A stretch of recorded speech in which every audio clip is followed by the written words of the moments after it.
Okay पहले question solve कर लेते हैं। First question, with reference to joint military exercise SIMBEX edition है 2026 का, कंसीडर द फॉलोइंग स्टेटमेंट। पहला बोल रहा है ये बायलेटरी मिलिट्री एक्सरसाइज है जो कि इंडियन आर्मी और रॉयल कंबोडियन आर्मी के बीच में होती है। सेकंड बोल रहा है जो सेकंड एडिशन है इस एक्सरसाइज का वो पुणे में हेल्ड हुआ इंडिया में। एंड तीसरा बोल रहा है इंडियन कंटिजेंट की तरफ से मराठा लाइट इन्फेंट्री रेजिमेंट ने पार्टिसिपेट करा। टू क्यों गलत है? क्योंकि ये कंबोडिया में हुआ था। ये एडिशन बेस्ड स्टेटमेंट आपको कैंप बेसिल में ये कंडक्ट करा गया। अब दिक्कत की बात ये है कि इतने सारे एडिशन होते हैं तो आप भूल जाते हो ये चीजें। ज्यादातर जो आपसे पूछेगा वो सिनबैक्स, यहीं से सी वाली कोई कंट्री उठा के दे देगा आपको कि इन्हीं के बीच में होती है, तो आपको याद रखनी है कंबोडिया एंड इंडिया। और सेकेंड एडिशन इनका कंबोडिया में ही हुआ जो कि कैम्पबेल लोकेशन थी। Second question, with reference to Kailash Mansarovar Yatra consider the following statement. ये जो यात्रा है इसे ministry of culture government of India ने ऑर्गेनाइज करा। लिपू लेक पास जो है ये सर्व करता है one of the important route जो कैलाश मानसरोवर यात्रा तक जाता है बिटवीन इंडिया एंड तिब्बत। हाँ जी पहला बताओ। देखो बाहर की बात हो रही है, एक्सटर्नल अफेयर मिनिस्ट्री इन्वॉल्व थी, एस जयशंकर की तभी बार बार फोटो यहाँ पे पॉपअप कर रही थी। एंड दूसरी चीज जो लिपू लेक पास है one of the important route है, तो फर्स्ट यहाँ पे इनकरेक्ट है और दूसरा करेक्ट है। Consider the following pair, new name और फॉर्मर नेम, मतलब एक तरफ लिखा हुआ है वो नया नाम लिखा है और दूसरी तरफ ये पहले वाला नाम जो हुआ करता था अंडमान एंड निकोबार आइलैंड्स का।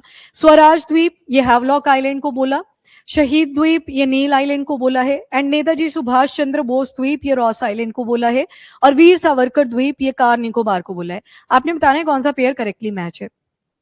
देखो स्वराज द्वीप तो आपको याद है, अभी इसका मेंशन करा था हैवलॉक, कौन से वाला आर्टिकल जो वर्ल्ड गिनीस अवार्ड यहाँ पे इंडिया को गया है, एक तो लार्जेस्ट ह्यूमन स्टैग और दूसरा फ्लैग, ठीक है, तो 2 गिनीस अवार्ड यहाँ से आए थे। शहीद द्वीप ये भी बिल्कुल ठीक है, किसी ईयर में तो ये नाम चेंज करे गए थे, तो 3 आइलैंड्स का नाम यहाँ पे बदला गया था और ये शुरू के जो 3 है इन्हीं का बदला था। कार निकोबार ही है, इसका नाम चेंज नहीं हुआ था। तो आपसे करेक्टली मैच पेयर पूछे हैं तो ओनली 3। अच्छा पहले बोल दिया था। विद रेफरेंस टू स्वामित्व स्कीम मैंने आपको बोला है क्योंकि ये रिवाइज करनी है आपने पेपर से पहले, तो यहाँ पे बोला कंसीडर द फॉलोइंग स्टेटमेंट। पहला बोल रहा है ये सेंट्रल सेक्टर स्कीम है और इसका मेन एम है रिकॉर्ड ऑफ राइट जो विलेज हाउस होल्ड ओनर्स हैं रूरल आबादी एरियाज के अंदर उनको प्रोवाइड करना। दूसरा बोल रहा है ये जो स्कीम है ये हाई रेजोल्यूशन ड्रोन टेक्नोलॉजी को यूज कर रहे थे और ताकि जो कॉन्टिन्यूअस ऑपरेटिंग रेफरेंस स्टेशन है जियो रेफरेंसिंग के लिए यूज करे जा सके, मतलब डिजिटलाइजेशन आपने ऐड कर दी रूरल एरियाज को बेटर अंडरस्टैंड करने के लिए। एंड तीसरा बोल रहा है प्रॉपर्टी कार्ड इशू करेगा स्कीम के अंडर ताकि जो फाइनेंशियल एसेट है टेकिंग लोन और अदर फाइनेंशियल बेनिफिट्स वो प्रोवाइड करे जा सके। एंड जो मिनिस्ट्री ऑफ रूरल डेवलपमेंट है ये नोडल मिनिस्ट्री की तरह एक्ट करती है for the implementation of the scheme across the country. Panchayati Raj ये इसमें याद करना था, बाकी ये सेंट्रली सेक्टर स्कीम है, मिनिस्ट्री यहाँ पे गलत है, मिनिस्ट्री ऑफ पंचायती राज इसमें इन्वॉल्व। और जहां तक मुझे लगता है अगर मिनिस्ट्री पूछी यही वाली लिख के देगा क्योंकि रूरल विलेजेस की बात कर रहे हैं यहाँ पे, तो रूरल डेवलपमेंट लग सकता है, यहाँ पे ministry of Panchayati Raj included है। तो आंसर हो जाएगा 1, 2 एंड 3 ए। बाकी Svamitva survey of village and mapping with improvised technology in village areas, तो ड्रोन टेक का ही यहाँ पे यूज किया गया था। Okay, with reference to strength of higher judiciary in India consider the following statement.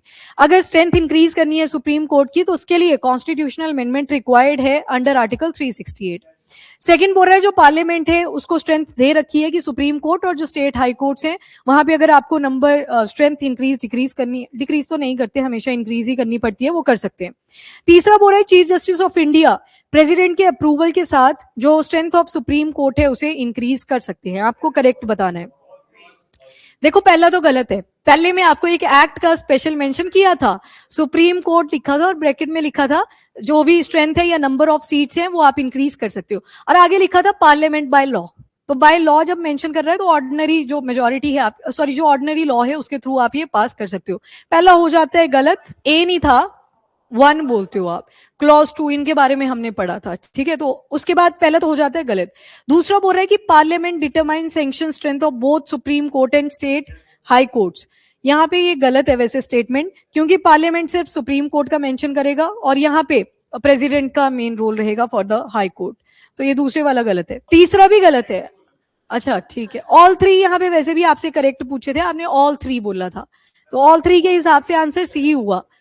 और तीसरा स्टेटमेंट बोल रहा है चीफ जस्टिस ऑफ इंडिया का अप्रूवल, तो यहाँ पे आपने पढ़ा था वो एक्ट का मेंशन था, तो पार्लियामेंट बाय लॉ मेंशन किया था, चीफ जस्टिस ऑफ इंडिया का कोई मेंशन नहीं था। कोलेजियम सिस्टम के अंदर कौन वो सीनियर जज बनेंगे आगे चल के, उसमें चीफ जस्टिस ऑफ इंडिया का इंपॉर्टेंट रोल है। अगला आ गया कोलिजियम सिस्टम पे ही। With reference to collegium system Indian judiciary का कंसीडर द फॉलोइंग स्टेटमेंट। ये जो सिस्टम है ये एक्सप्लिसिटली मेंशन है आपके article number 124 of Indian constitution में, और जब कमेंसमेंट हुई थी हमारे कॉन्स्टिट्यूशन की। सेकंड बोल रहा है थर्ड जज केस जो 1998 में आया था, उसमें सुप्रीम कोर्ट ने कोलेजियम सिस्टम को भी एक्सपांड करा था, जिसमें एक चीफ जस्टिस ऑफ इंडिया रहेंगे और 4 सीनियर मोस्ट जजेस। एंड तीसरा बोल रहा है कि जो नेम्स हैं वो कोलेजियम सिस्टम के वो बाइंडिंग रहेंगे एग्जीक्यूटिव के ऊपर, और जो भी नाम उन्होंने भेजा होगा आफ्टर 1 रिकंसिडरेशन। पहला बताओ, पहला तो गलत है, कमेंसमेंट पे कहां हुआ था। अगला इसका काउंटर स्टेटमेंट है 1998 में जब थर्ड जज केस आया था।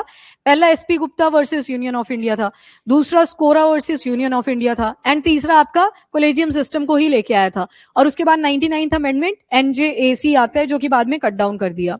तो ये तो बिल्कुल ठीक है। और तीसरा ये भी ठीक है, उसमें बोला था ना कोलेजियम सिस्टम जो नाम बता देगा, प्रेसिडेंट एक बारी रिकंसिडरेशन के लिए भेज सकते हैं पर दूसरी बारी उनको साइन करने पड़ेंगे।